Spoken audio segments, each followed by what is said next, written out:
Dear self, kumusta? Okay ka lang ba?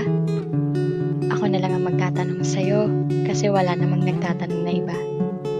Ako na lang ulit ang mag-uusisa kung talagang okay ka ba. Kakapagod din pala, no? Yung gulong-gulo ka na pero wala kang ibang masabihan ng nararamdaman mo. Yung gusto mo sanang sabihin ang mga hinanakit mo kaso walang available na makikinig sa'yo. Ang sarap sanang magkwento, kaso wala namang handang makinig sa mga hinaing mo. Parang yung tipong sarili mong problema, sarili mo ring comfort.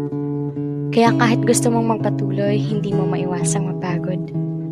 Self, bakit ganun? Bakit parang palagi na lang tayong naiiwan sa ere pag ganito yung sitwasyon? Bakit tila walang nakakaintindi? Bakit parang walang may pake?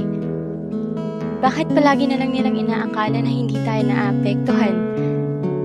Bakit tingin nila na hindi tayo nasasaktan? Bakit di nila nakikita na may lungkot sa ating mga mata? Bakit di nila mahuli-huli na may halong pagpapanggap ang mga ngiting ating pinapakita? Nakakapagod na kasing magpanggap? Nakakasawa na kasi minsan na magkunwaring palagi tayong matatag. Alam naman kasi natin yung totoo. Yung katotohanang nahihirapan na rin tayo. Kaso, kahit hirap na tayo, wala man lang nagtatanong.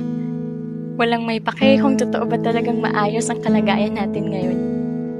Nakakasawa na rin maghintay na may magtanong ng, kumusta?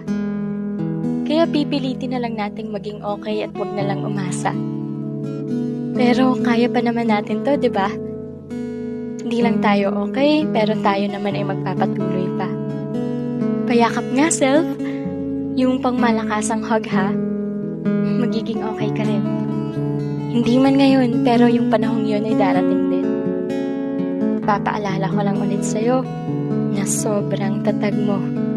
Kaya please lang, kahit gaano kahirap, huwag ka susuko.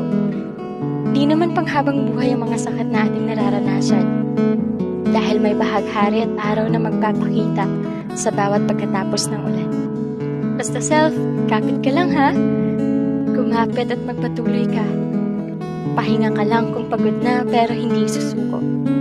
Sa laban ng buhay, atin ito maipapanalo. Lubos na nagmamahal at nagtitiwala sa'yo. Walang iba kung hindi ako.